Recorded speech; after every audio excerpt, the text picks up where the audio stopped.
ওটা কৃষের গাড়ি না? দাদা, গাড়িটা এখানে একটু থামান তো। ও কি আমাদের দেখে ফেললো?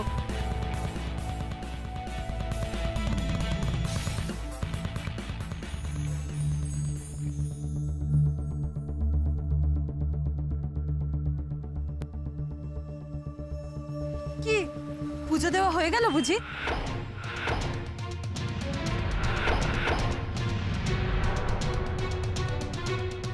তোমরা তোমরা এখানে কেন? খুব অবাক হলে মনে হচ্ছে। না মানে আমি পুজো দিতে বেরোনোর সময় তোমরা কেউ কিছু বললে না যে বেরোবে, তাই আর কি। এখানে কোনো কাজে এসছো? প্রশ্নগুলো বরং আমরা আগে করি। তুমি বাড়ি থেকে মন্দিরে পুজো দেবে বলে বেরোলে, বাড়ির সামনে সব মন্দির ছেড়ে তুমি এখানে এলে। আর এখানে এসে শুধু প্রণামী দিয়ে চলে যাচ্ছিলে? এই পুজো দেওয়ার জন্য তুমি এত দূরে এলে? না না, পুজো এখনো দেওয়া হয়নি। ওই রাস্তার পাশেই মন্দিরটা দেখে নামলাম। কিন্তু তোমরা আমায় এভাবে প্রশ্ন করছো কেন? কারণ পুজো দিতে বেরিয়ে কেউ ট্যাক্সি ধরে না, আর বাড়ির কাছাকাছি মন্দির থাকতে কেউ এত দূরেও আসে না। আর তুমি জানলেই বা কি করে যে আদৌ এখানে কোনো মন্দির আছে কিনা? কলকাতার রাস্তাঘাট তো খুব বেশি চেনো না তুমি। তুমি নিজেই আমাকে বলেছিলে। না না, আমি চিনি না তো, ওই জন্যই ট্যাক্সিওয়ালাকে বলেছিলাম।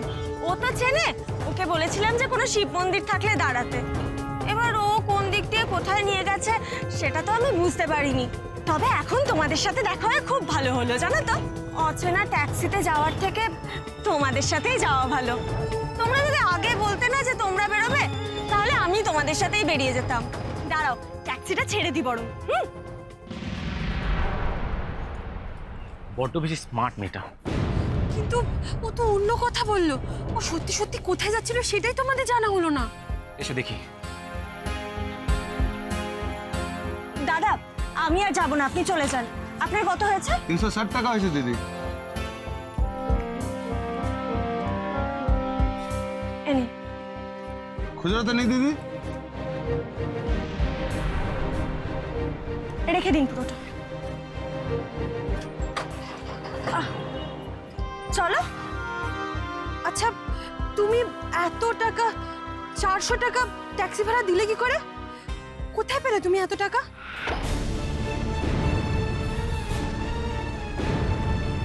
কি হলো বলো? তোমার কাছে এত টাকা কোত্থেকে এলো? তুমি আমাদের বাড়িতে খালি হাতে এসেছিলে। বলো রূপসা। সর্বনাশ, কি বলবো এবার?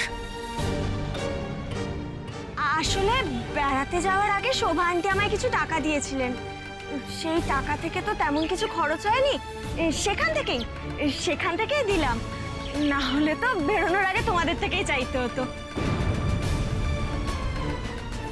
পারবে না রাধা, এত সহজে আমাকে কাবু করতে তুমি পারবে না। না রূপসা, তুমি সত্যি কথা বলছো না।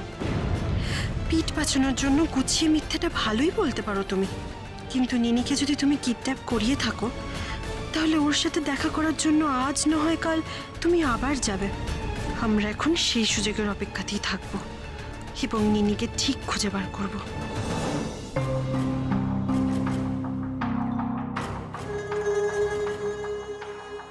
আচ্ছা, আপনি যারা, আপনি আমার জন্য অপেক্ষা করছেন? ইয়েস, আই এম জারা আর এসবি গার্মেন্টসের পার্টনার।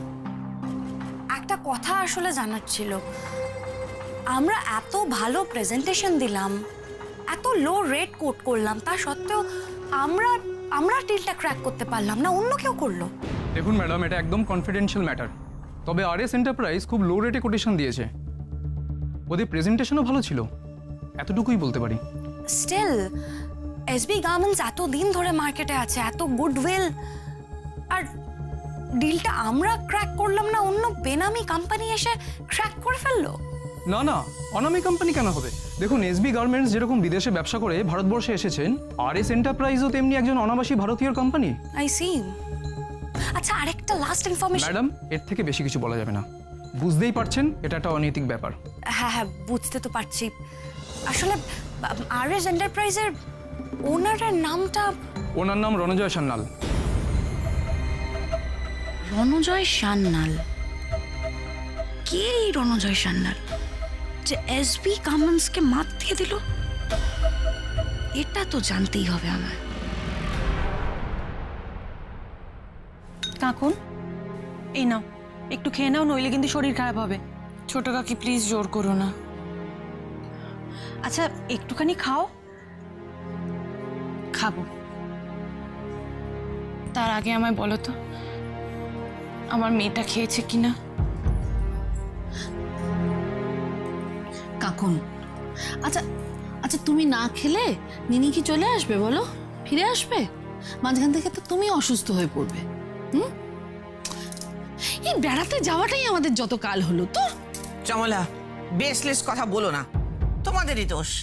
এতজন মিলে একটা ছোট বাচ্চাকে সামলাতে পারলে না। যাক বাবা, আমি কি করলাম দিদি ভাই? রাধার দোষেই তো এত সব হয়েছে।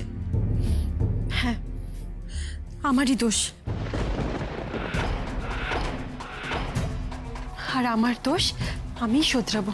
নিনিকে খুব তাড়াতাড়ি খুঁজে বার করব আমি, খুব তাড়াতাড়ি। এত জোর দিয়ে রাধা কথাটা বলছে কি করে? ওকে কিছু জানতে পেরেছে? না না, আমাকে আরো সতর্ক থাকতে হবে। রাধা, তুমি কি করে এত জোর দিয়ে বলতে পারছো যে তুমি তাড়াতাড়ি নিনিকে খুঁজে পাবে? মানে এখানে আমাদের পুলিশও কোনো অ্যাসুরেন্স দিতে পারছে না। তুমি কি কোনো খোঁজ পেয়েছো, মানে এনি ক্লু? না, এখনো পাইনি, তবে খুব তাড়াতাড়ি পেয়ে যাব। ও, পুজো দেওয়া হয়ে গেছে? তাহলে প্রসাদ সবাইকে দিয়ে দাও, আর এই পুজোর ফুল সবার মাথায় ছুঁয়ে দাও, বিশেষ করে কাকুনের মাথায়। আরে দাও, প্রসাদ দাও।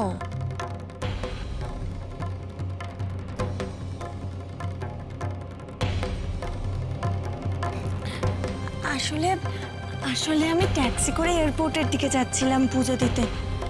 শুনেছিলাম ওখানে একটা জাগ্রত ভোলা মহেশ্বরের মন্দির আছে, তাই তাই ড্রাইভার দাদাকে বলেছিলাম ওইখানেই নিয়ে যেতে।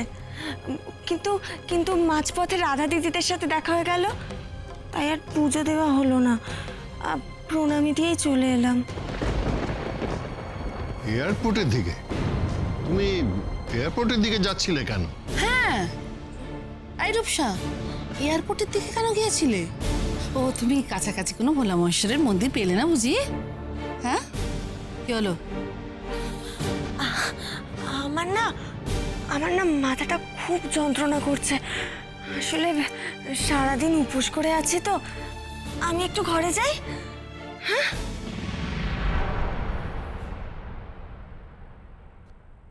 ক্রিশ, রাধা, তোমরা ওকে ফলো করে কিছু জানতে পারলে? ও এয়ারপোর্টের দিকে কেন পুজো দিতে যাচ্ছিল সেটা এখনো আমাদের কাছে পরিষ্কার হয়নি। দাদা, ও যতই নিনির জন্য কান্নাকাটি করুক, হা হুতাশ করুক, আমার কিন্তু খুব গোলমেলে লাগছে ওর ব্যবহার। ওকে ওকে চোখে চোখে রাখা উচিত আমাদের।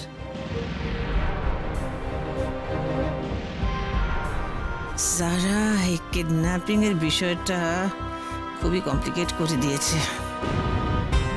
যারা কি আমাকে আদৌ সত্যি কথা বলছে? কি ঘুরছে ওর মাথার মধ্যে? হ্যাঁ,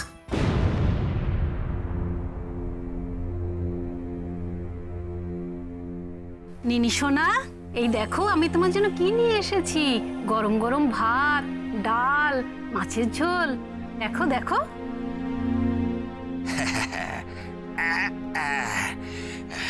বুঝলেন স্যার, 70 টাকা করে মিল। হ্যাঁ, ঠিক আছে, কোনো অসুবিধা নেই।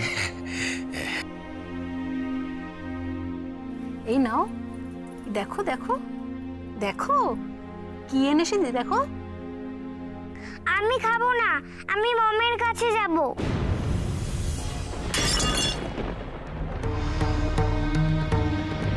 নিনি, কি কি কি করলেটা কি এটা তুমি? ছি ছি নিনিমা, এখন কেউ করে নাকি? খাবার কেউ এভাবে নষ্ট করে, কেউ ফেলে দেয়? আপনারা কি ভাবছেন বলো তো? তুমি আমায় ছোবে না, তুমি দুষ্টু লোক, পচা লোক।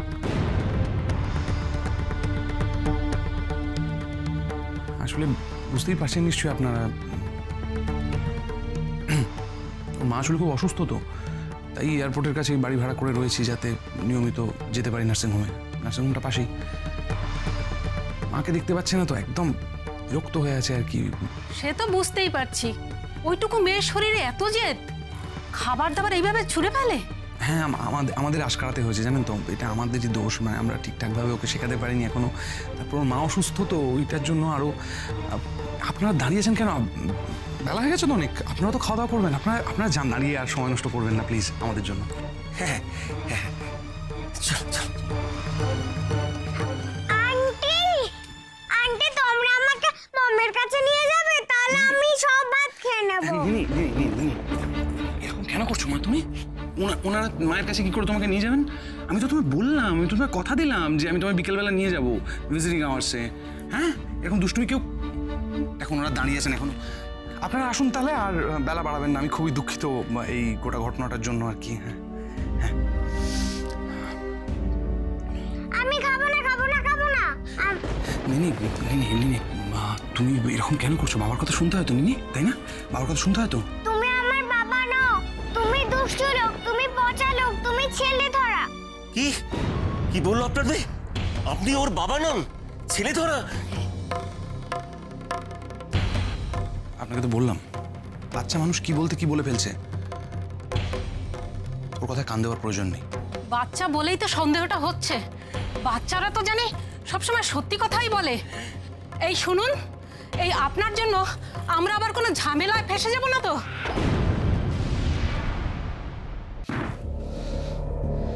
আবার হাত থেকে ফসকে গেল। রূপসা এত চালাক, এত নিখুঁত অভিনয় করে, বারবার হাত থেকে ফসকে যাচ্ছে। না গোমরামুখ, না। যে নিখুঁত অভিনয় করে সে একবার না একবার ভুল ঠিক করবেই। আর আর আমাদের সেই অপেক্ষাতেই থাকতে হবে। রূপসা আজ যে কাজের জন্য বেরিয়েছিল, সেটা একবার যখন হলো না, তখন সে আবার যাবে। হয়তো হয়তো আজই যাবে। তাই তাই এই মুহূর্ত থেকে আমাদের ওর ওপর থেকে নজর সরানো যাবে না।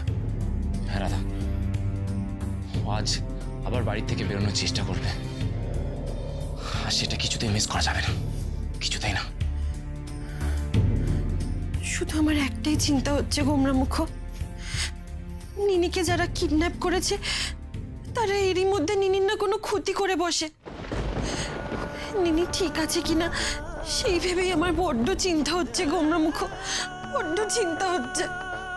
খেতো না রাধা, খেতো না। দেখো, নিনির কিডন্যাপাররা এখনো পর্যন্ত কোনো মুক্তিপণ দাবি করেনি। আমার মনে হয় কিডন্যাপিংটা শুধুমাত্র টাকার জন্য নয়, ওরা নিনিকে অন্য কোনো কারণে তুলে নিয়ে গেছে। এমন একটা কারণ যার জন্য নিনি ওদের কাছে খুব ইম্পর্টেন্ট, খুব ইম্পর্টেন্ট। তাই যেন হয় গণেশ দাদা, তাই যেন হয়। তুমি নিনির রক্ষা করো গণেশ দাদা, নিনির যেন কোনো ক্ষতি না হয়, কোনো ক্ষতি না হয়। রাধা, আজ আমাদের খুব তককে তককে থাকতে হবে, খুব সতর্ক। আজ আমরা রূপসাকে ধরবই, ধরবই। কাকুন এরম করো না প্লিজ, বেবি এরম করো না। দেখো আমরা সব রকমের চেষ্টা করছি। আমরা পুলিশ কমিশনারকে অ্যাপ্রোচ করেছি, উনি আমাদের হেল্প করছেন। স্পেশাল একটা পুলিশ ফোর্স উনি অ্যাপয়েন্ট করেছেন। ওরা তো 24 ঘন্টা রিনিকে খোঁজার চেষ্টা করছেন। আমরা ইনফ্যাক্ট একটা প্রাইভেট ডিটেকটিভ আমরা অ্যাপয়েন্ট করেছি। আমরা পেয়ে যাবো, আমরা নিনিকে খুব শিগগিরই পেয়ে যাবো। হ্যাঁ, তুমি এরম করো না বাবা প্লিজ। মম, তুমি বুঝতে পারছো না, আমার আর এইসব শুনতে ভালো লাগছে না। নিনিকে খোঁজার জন্য তোমরা কি কি করছো আমি জানতে চাই না, আমি শুধু আমার মেয়েকে চাই। আমি জানি, আমি তোমার কষ্টটা বুঝতে পারছি। বুঝতে পারছো না মা, তুমি যদি আমার কষ্ট বুঝতে পারতে সেটা অনেক বছর আগেই বুঝে যেতে। এত বছর আগে যখন তুমি একটা মেয়ের কষ্ট বোঝনি, তখন আজ একটা মায়ের কষ্ট বুঝবে কি করে?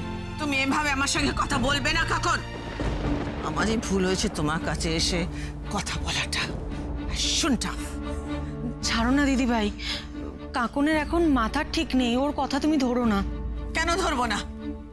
কেন ধরবো না ওর কথা? আমি নিনি আমার কেউ হয় না?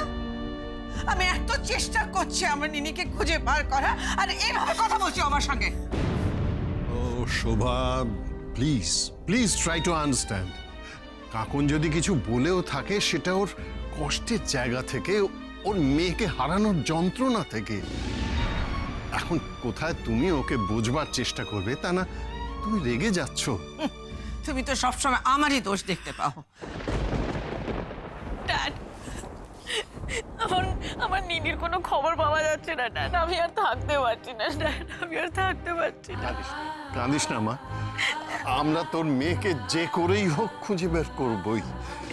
দেখ, মাথার উপর ভোলা মহেশ্বর আছেন, তিনি কোনো অনিষ্ট হতে দেবেন না। লক্ষ্মী কাগন, কাঁদিস না। এখানে ড্রয়িং রুমে তো সবাই জেগে রয়েছে এখনো, বেরোবো কি করে আমি? কিন্তু কিন্তু দাদার সাথে তো দেখা করতে যেতেই হবে এখন আমায়। আমার তো বারবার মনে হচ্ছে ওই রূপসাই কিছু করেছে। ওকে চেপে ধরলেই কিছু জানা যাবে আমার মনে হয়। খুব সন্দেহজনক লাগছে। কোথায় ও? না, আমার মনে হয় প্রমাণ ছাড়া ওকে চেপে ধরাটা ঠিক হবে না। আর পুলিশ তো ওর আগে এসে কোনো প্রমাণ পায়নি। রাধা কৃষ্ণ তো সকালে ওকে ফলো করেছে, চেস করেছে, কিচ্ছু প্রমাণ পায়নি ওর এগেন্সে। আমার মনে হয় না প্রমাণ ছাড়া কোনো অ্যাকশন নেওয়াটা ঠিক হবে। I don't think so, no. Shobha Banerjee আমাকে যারা ভেবে চোর বাঁচান বাঁচিয়ে দিয়েছে, কিন্তু কিন্তু এভাবে ঝুঁকি নিয়ে আর কতদিন? এ বাড়ি থেকে বেরোনোটাই তো মুশকিল হয়ে যাচ্ছে। যারাকে আমি গার্ড করছি ঠিকই, কিন্তু আমি ওকে আর বিশ্বাস করতে পারছি না। ওর কাছ থেকে সত্যিটা আমাকে জানতেই হবে।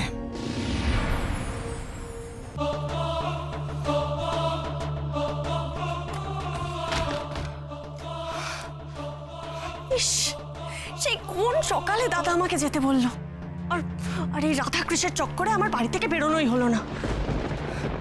নিনিটা হয়তো এখনো কিচ্ছু মুখে তোলেনি। এইভাবে চললে যে নিনি অসুস্থ হয়ে পড়বে। নিনি, নিনি, আমার কথাটা শোনো মা, আমার কথাটা শোনো মা। কাঁদে না মা, কাঁদে না। নিনি কাঁদে না, নিনি, নিনি, নিনি, নিনি, মা আমার কাঁদে না মা।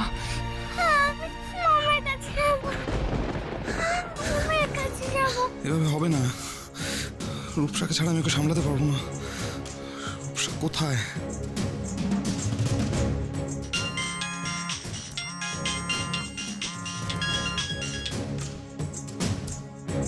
হ্যাঁ দাদা, আমি তোকে এক্ষুনি ফোন করতে যাচ্ছিলাম। রূপসা তুই কোথায়? তোর তো সকাল আসার কথা ছিল। আমি নিনিকে সামলাতে পারছি না এখানে। নিনি কাঁদতে কাঁদতে এত কষ্ট পাচ্ছে, ও সারাক্ষণ মামা করছে। তুই কোথায়? তোর তো আসার কথা। আর বলিস না, আমি নিনির নামে পুজো দেবার ছুতোয় বেরিয়েছিলাম। হঠাৎ থেকে রাধাকৃষ্ণ আমাকে ফলো করছে।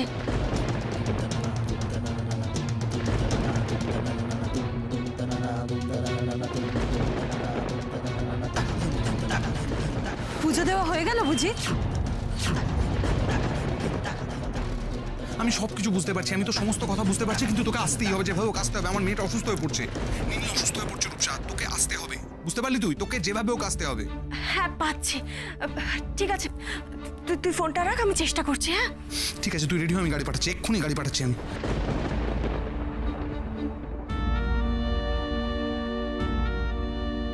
এবার আমি তোমাকে দেখাবো আমাদের ব্যানার্জি বাড়ির ব্লুপ্রিন্ট। রাইট, দেখো।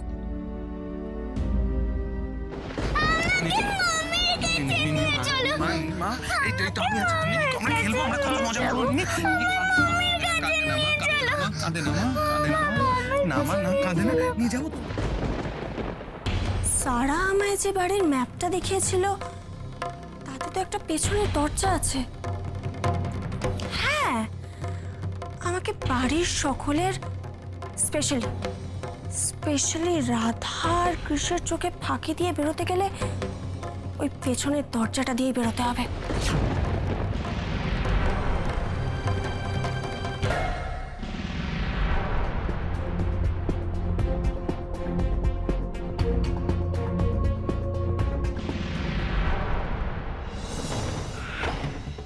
দেখেছেন দেখেছেন গোমরামুখ, যেটা আমরা ভেবেছিলাম ঠিক তাই। রূপসা শুধু রাত হওয়ার অপেক্ষায় ছিল। ভাগ্যিস আমরা ওকে চোখে চোখে রেখেছিলাম। আমি বুঝতে পারছি না রাধা, রূপসা আমাদের বাড়ির পেছনের এই দরজাটার কথা জানলো কি করে? ও তো এই কয়েকদিন হয়েছে আমাদের বাড়িতে এসেছে, আমাদের বাড়ির সবটা এত ভালো করে চিনলো কি করে? সেটাই আমিও ভাবছি।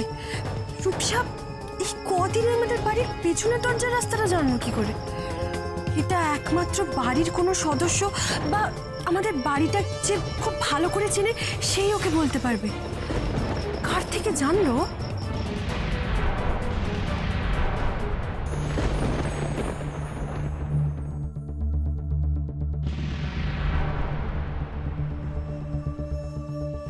হ্যাঁ দাদা, গাড়িটা কোথায় দেখতে পাচ্ছি না তো। দেখেছেন দেখেছেন ফোনে কথা বলছে। কি মিথ্যেবাদী মেয়ে! এতদিন আমাদেরকে বলেছিল ওর কাছে নাকি কোনো ফোনই নেই। রাধা, আমি বলেছিলাম না ও ঠিক কারোর না কারোর সাথে যোগাযোগ রেখে কাজটা করছে। চলো আজ ওকে হাতে নাতে ধরবই আমরা।